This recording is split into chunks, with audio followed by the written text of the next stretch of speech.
Cristo Jesús. Amén. Tomen asiento, hermanos. Bueno, en la mañana vimos otro tema relacionado con el advenimiento de Cristo. Vamos a continuar entonces con el estudio de el libro de Éxodo y continuamos con las plagas de Éxodo. Éxodo capítulo 8.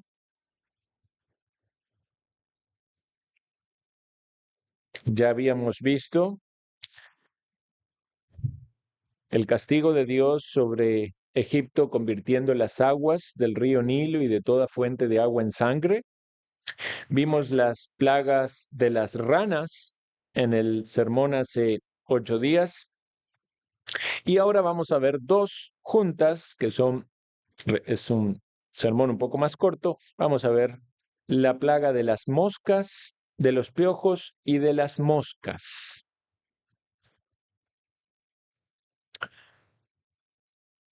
Confieso que cuando uno se pone a estudiar un texto como este, uno empieza a hacer relaciones, ¿verdad? Entonces lo primero que vino a mi mente cuando toca la plaga de los piojos es pensar en preguntar quiénes de aquí tuvieron piojos.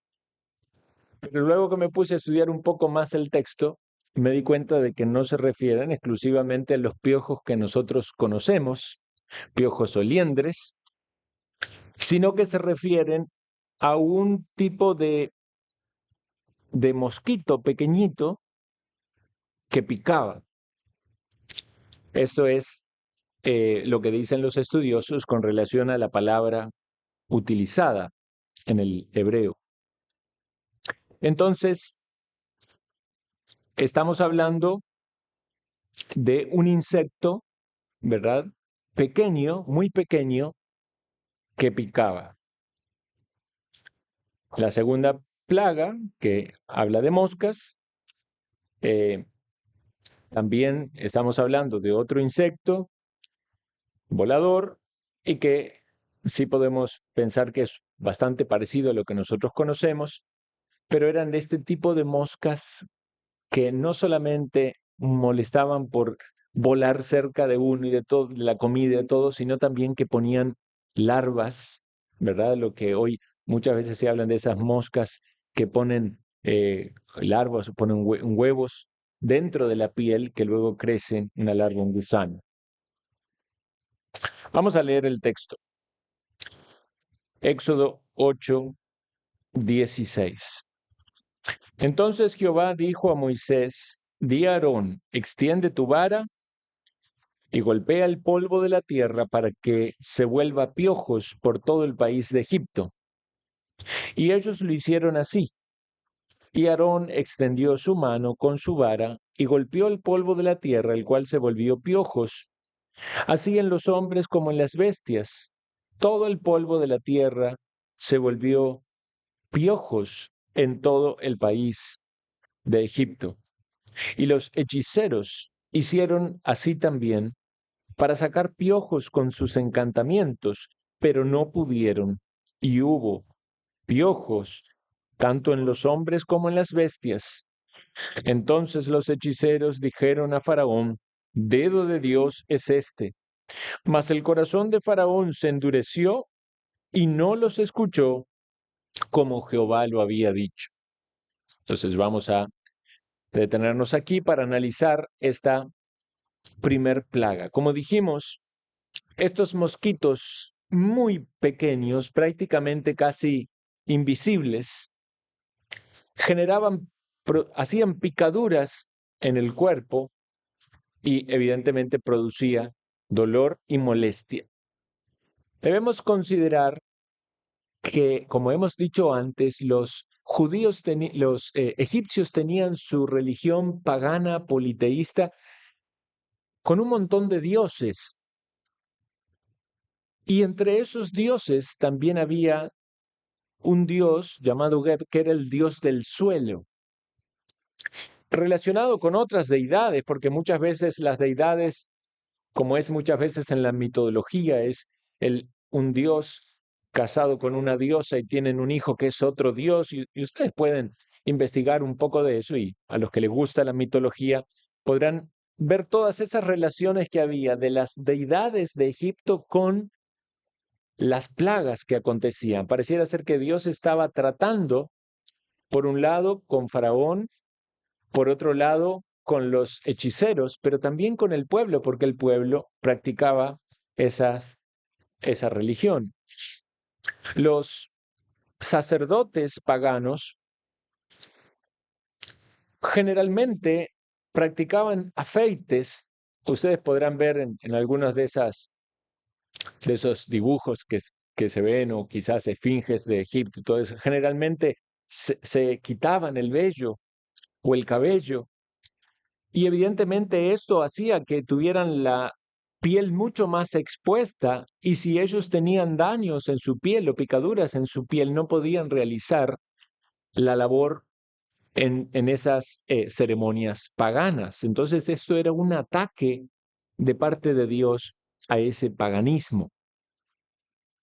Es interesante entonces, como se plantea aquí, que la orden de Dios es golpear la tierra, y del polvo de la tierra se iba a volver estos piojos o estos mosquitos eh, que producían estas picaduras. Y esto nos da una relación más clara del polvo, ¿verdad? Algo bien diminuto de la tierra, y estos mosquitos muy pequeños que generaban estas picaduras. También la idea del polvo nos hace pensar en la gran cantidad de estos insectos que invadieron Egipto. Incluso el lenguaje es, en alguna manera, pone un énfasis muy grande, porque dice: todo el polvo de la tierra se volvió piojos en el país de Egipto. Entonces era un castigo bien fuerte de parte de Dios sobre los egipcios, pero especialmente sobre Faraón. En este caso, en este castigo, no hubo advertencia. Hemos visto en otras oportunidades que Moisés va con Aarón a la presencia de Faraón, pero en este caso no hubo advertencia. Simplemente viene la orden de Dios, y Moisés le debe decir a Aarón, y lo hicieron, golpearon el polvo de la tierra, y los piojos o estos tipos de mosquitos invadieron Egipto. Es interesante que los hechiceros en este caso no pudieron hacer lo mismo.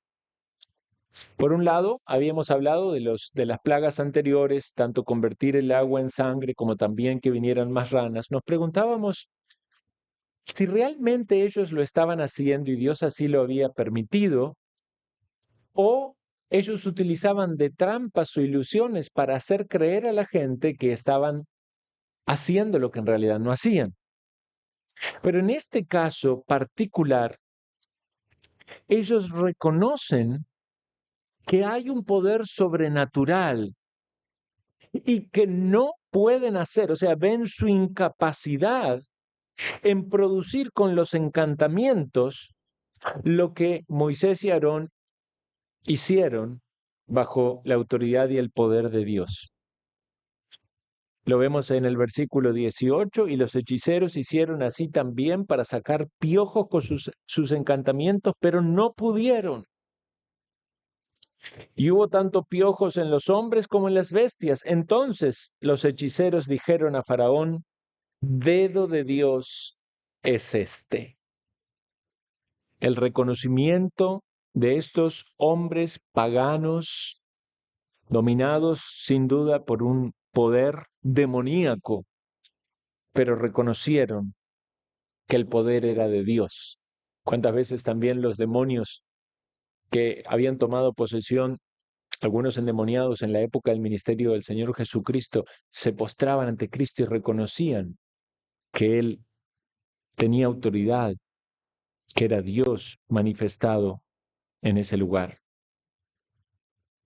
Esta frase, dedo de Dios, se utiliza algunas veces en las Escrituras. Por ejemplo, cuando Dios escribió las tablas, los mandamientos, las tablas de la ley, la Biblia nos dice que fueron escritas con el dedo de Dios. También Cuando lo acusan al Señor Jesucristo de hacer milagros por el poder de los demonios, Jesús le dice, pues si yo echo fuera a los demonios por Belcebú, vuestros hijos, ¿por quién los echan? Escuchen cómo dice. Por tanto, ellos serán vuestros jueces. Mas si por el dedo de Dios echo yo fuera a los demonios, ciertamente el reino de Dios ha llegado a vosotros. El dedo de Dios es poderoso. El dedo de Dios puede hacer maravillas. El dedo de Dios puede traer castigo a una nación que está en paganismo y en oposición y en rebeldía con Dios. Pero el dedo de Dios también puede demostrar la autoridad que tiene mandando a los demonios a salir de un hombre como Jesús. Así lo manifestó. El dedo de Dios que escribió los mandamientos de Dios en la piedra, ese dedo de Dios que leemos en las Escrituras nos hace pensar en el poder que Dios tiene para transformar. Y esta puede ser la primera lección que saquemos en relación con esta plaga. El dedo de Dios pudo transformar el polvo en insecto o en insectos. El dedo de Dios pudo transformar la materia inerte en una materia orgánica, con vida. Y recordemos que fue Dios el que creó todas las cosas. Dios hizo las rocas y Dios hizo los seres vivos. Dios hizo los astros y hizo los microbios. Dios hizo las cosas más grandes y más pequeñas. Dios creó todo este universo, controla todas las cosas, nos hizo a nosotros y nosotros debemos reconocer el poder que Él tiene. Este poder no solamente para crear, sino también para convertir. Porque en este caso no se nos habla de que creó estos piojos o mosquitos, sino que los convirtió del polvo. O sea, del polvo ellos fueron formados. Recordemos también que al fin y al cabo Dios formó al hombre del polvo. Tomó el polvo de la tierra y formó a Adán. El poder de Dios es maravilloso y es asombroso, pero apliquémoslo por un momento a nuestra alma. Dios tiene el poder de convertir al pecador de su mal camino. Dios tiene el poder de transformar un corazón de piedra en un corazón de carne. Dios tiene el poder para cambiarnos, para moldearnos. Dios tiene el poder. Tan solo su dedo. Ni siquiera necesitamos una representación que nos haga pensar en algo más fuerte. Varias veces se dice en el inicio del libro de Éxodo que estamos estudiando que por el brazo de Dios ellos salían de Egipto, pero con que solo pensemos en su dedo tiene el poder de las transformaciones más grandes. Quiere el Señor obrar en nuestro corazón para continuar esa obra de transformación. Dios nos sigue moldeando a los creyentes, transformando a los pecadores, convirtiéndolos de su mal camino, muchas veces endurecidos, como lo muestra aquí el texto en el caso de Faraón. Vean qué interesante que Faraón era más duro que los mismos sacerdotes paganos. Cuán grande es la dureza que puede haber en el corazón de un hombre. Algunas personas quizás no se consideren que son tan malos como esos hechiceros, pero puede ser que su corazón esté más endurecido que el de esos hechiceros. Porque esos hechiceros, aún en su maldad y en su paganismo, llegaron a reconocer el poder de Dios, llegaron a ver su propia limitación. Pero Faraón permaneció obstinado, y nada peor que obstinarse frente al poder de Dios. Entonces aquí vemos, hermanos, la plaga de los piojos o mosquitos que generaban esas picaduras. Vamos a ver entonces ahora la siguiente plaga. Leo para ustedes versículo 20 en adelante. Jehová dijo a Moisés, levántate de mañana y ponte delante de Faraón, y he aquí que él sale al río, y dile, Jehová ha dicho así, deja ir a mi pueblo para que me sirva. Porque si no dejares ir a mi pueblo, he aquí yo enviaré sobre ti, sobre tus siervos, sobre tu pueblo y sobre tus casas toda clase de moscas. Y las casas de los egipcios se llenarán de toda clase de moscas, y asimismo la tierra donde ellos estén. Y aquel día yo apartaré de la tierra de Gosén. Yo apartaré la tierra de Gosén, en la cual habita mi pueblo, para que ninguna clase de moscas haya en ella, a fin de que sepas que yo soy Jehová en medio de la tierra. Y yo pondré redención entre mi pueblo y el tuyo. Mañana será esta señal. Y Jehová lo hizo así. Y vino toda clase de moscas molestísimas sobre la casa de Faraón, sobre las casas de sus siervos, sobre todo el país de Egipto. Y la tierra fue corrompida a causa de ellas. Entonces Faraón llamó a Moisés y a Aarón y les dijo, andad, ofreced sacrificio a Jehová vuestro Dios en la tierra. Y Moisés respondió, no conviene que hagamos así, porque ofreceríamos a Jehová nuestro Dios la abominación de los egipcios. He aquí, si sacrificamos la abominación de los egipcios delante de ellos, ¿no nos apedrearían? Camino de 3 días iremos por el desierto y ofreceremos sacrificios a Jehová nuestro Dios como Él nos dirá. Dijo Faraón, yo os dejaré ir para que ofrezcáis sacrificios a Jehová vuestro Dios en el desierto, con tal que no vayáis más lejos. Orad por mí. Y respondió Moisés, he aquí, al salir yo de tu presencia, rogaré a Jehová que las diversas clases de moscas se vayan de Faraón y de sus siervos y de su pueblo mañana, con tal que Faraón no falte más, no dejando ir al pueblo a dar sacrificio a Jehová. Entonces Moisés salió de la presencia de Faraón y oró a Jehová. Y Jehová hizo conforme a la palabra de Moisés y quitó todas aquellas moscas de Faraón y de sus siervos y de su pueblo, sin que quedara una. Mas Faraón endureció aún esta vez su corazón y no dejó ir al pueblo. Acá tenemos otro texto apasionante de cómo Dios obró en Egipto. En esta plaga de moscas notamos allí la descripción de diversas clases de moscas. Y una palabra que ciertamente es muy importante en este texto. Las moscas eran molestísimas.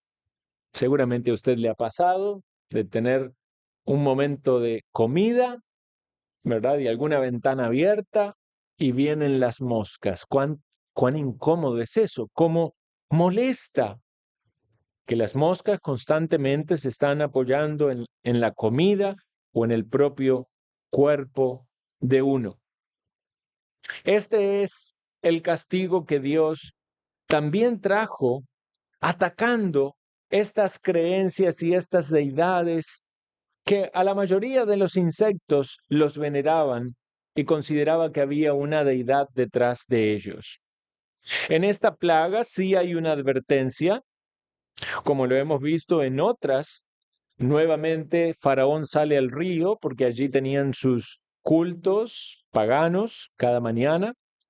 Allí viene la orden de parte de Moisés de dejar ir al pueblo, porque el pueblo de Dios debe servir a Dios. Pero el mundo y el enemigo quiere retener a aquellos que anhelan servir a Dios para que no lo hagan. Pero el propósito de Dios de dar libertad a su pueblo se cumple. No hay poder humano que pueda contra el poder de Dios. Lo interesante en esta plaga particular es que iba a venir sobre la tierra de Egipto, sobre Faraón y sobre sus siervos, pero iba a haber un cerco protector en la tierra donde moraban los hebreos. En la tierra de Gosén, en ese lugar, allí no iba a haber ninguna clase de moscas.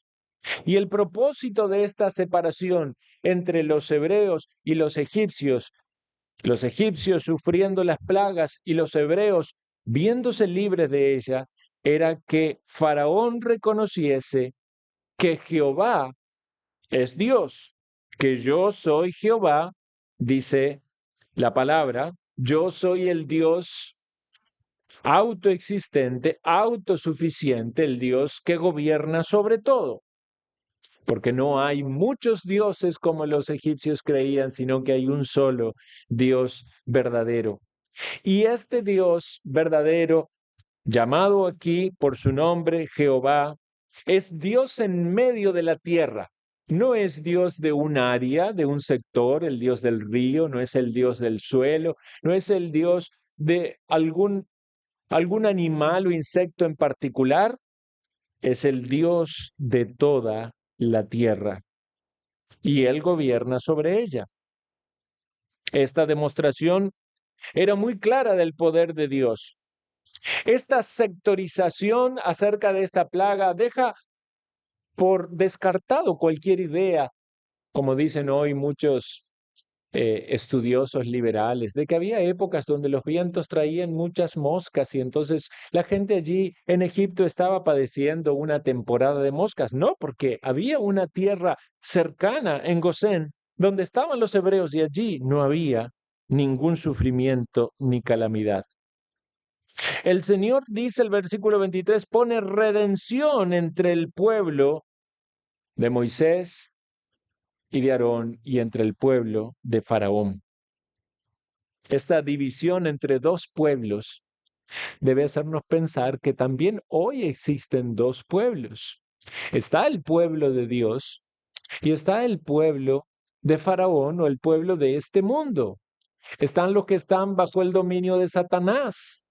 Están los incrédulos. Están los que no tienen el perdón de sus pecados, los que no han hallado la paz con Dios, los que no han llegado por medio de Jesucristo a tener comunión con el Padre. Estos dos pueblos caracterizan a toda la humanidad. ¿En qué pueblo está usted? ¿Está en el pueblo de Dios? ¿Puede decir usted que es un hijo de Dios, que ha depositado la fe en Cristo, que sus pecados han sido perdonados por la sangre que Cristo derramó, que está en paz con el Creador? ¿O está aún bajo las garras de Satanás, adorando cualquier cosa que no sea el Dios verdadero y padeciendo los juicios de Dios que en su propósito ejecuta y determina sobre las criaturas en este mundo, muchas veces para que reflexionen acerca de quién es Dios? Ustedes saben que hay muchos juicios que pasan en este mundo, de muchas formas. Hay guerras, hay calamidades, hay pestes, hay plagas. Hay situaciones particulares en cada familia, en cada persona, problemas de salud y muchas cosas muy variadas. Y alguien pudiera decir, ¿por qué pasa todo esto? Posiblemente Dios está usando eso que pasa para demostrar que Él es Dios y que Él ejecuta sus juicios, que son siempre justos, como Él quiere. Pero por otro lado, qué bendición ser parte del pueblo de Dios. ¿Podemos pensar que aquellos que somos parte del pueblo de Dios tenemos algún tipo de protección particular? ¿Podemos pensar que los que somos parte del pueblo de Dios tenemos un cuidado especial? Tenemos muchas evidencias en las Escrituras para pensar que así es. Estamos bajo la sombra del Altísimo. Estamos al abrigo del Omnipotente. Ciertamente hay muchas calamidades que vendrán sobre este mundo, pero Dios cuida de los suyos. Dios guarda a su pueblo. No estamos diciendo con esto de que no enfrentaremos las adversidades que otras personas sufrirán en este mundo. Hay gente que es impía, que es incrédula y se enferma, y hay creyentes que se enferman. Algunas veces los incrédulos pasan accidentes o catástrofes y también los creyentes tienen que enfrentar accidentes o catástrofes. Pero podemos pensar que más allá, por sobre todas las cosas, hay un cuidado paternal de Dios para con su pueblo. No hay duda de eso, porque somos sus hijos. Y muchas veces, aun cuando Dios decide derramar sus juicios, es manifiesto su cuidado especial para los suyos, para aquellos que son de la familia de Dios. ¿No debería ser esto un motivo de seducción para que alguien diga, yo quiero ser de la familia de Dios para que Dios me cuide? Alguien podría engañarse pensando entonces de que si es cristiano va a tener mayor protección. Muchas veces ser cristiano va a implicar mayor adversidad, pero una realidad es planteada aquí, que hay un cuidado especial para su pueblo. Usted debe ser cristiano o debe ser del pueblo de Dios porque usted tiene una necesidad en su alma que solamente Cristo la puede suplir, el perdón de sus pecados y la vida eterna. Pero podemos confiar que Dios nos protege y nos guarda. Y muchas veces va a haber una diferencia entre la manera en la que esos juicios son derramados sobre este mundo. Gracias al Señor por su protección sobre nosotros. Llegaron estas moscas molestísimas a la casa de Faraón, a la casa de sus siervos y al todo el país de Egipto, al punto tal de que pareciera ser que Faraón se está flexibilizando un poco. Hablamos en algún momento de una especie de quebrantamiento en Faraón. Ahora los llama a Moisés y a Aarón y les dice, andad, ofreced sacrificio a vuestro Dios en la tierra. Pero Moisés percibe que esta respuesta de Faraón no es del todo agradable a Dios y dice, no conviene que así lo hagamos. Y hay dos razones. La primera es que los sacrificios que ellos iban a hacer al Dios verdadero eran para los egipcios una abominación. Entonces iban a estar ofreciendo los sacrificios a Dios de animales que ellos mismos consideraban sagrados. Imagínense lo que sería. Más bien iba a ser una revuelta y los iban a querer matar por hacer esas cosas. Entonces, Moisés plantea este problema. El pueblo nos apedrearía.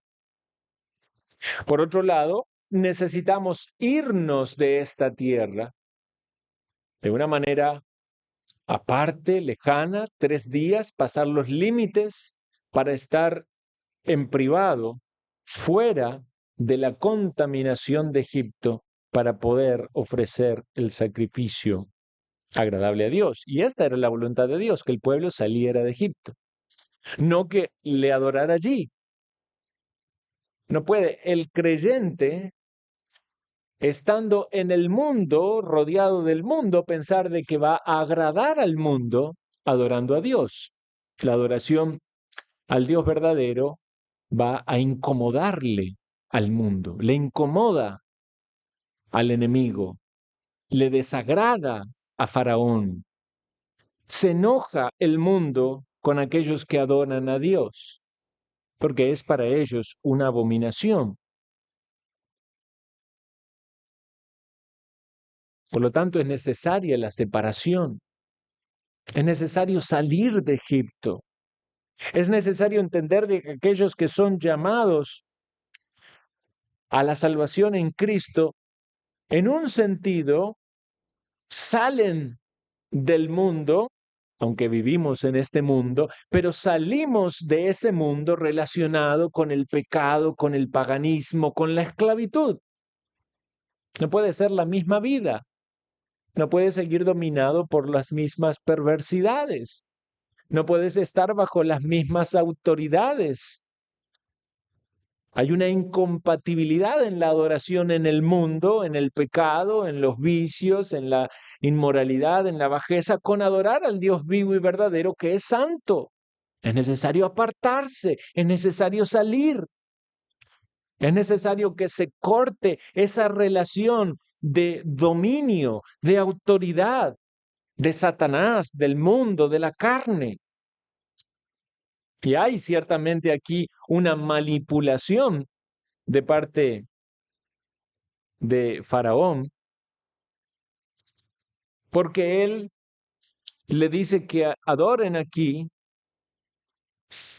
Moisés plantea entonces que no es esto posible, entonces parece ser que Faraón va cediendo un poco, dice, yo os dejaré ir para que ofrezcáis sacrificios a Jehová vuestro Dios en el desierto, sin embargo, con tal que no vayáis más lejos. O sea, todavía Faraón sigue ejerciendo la autoridad sobre ellos.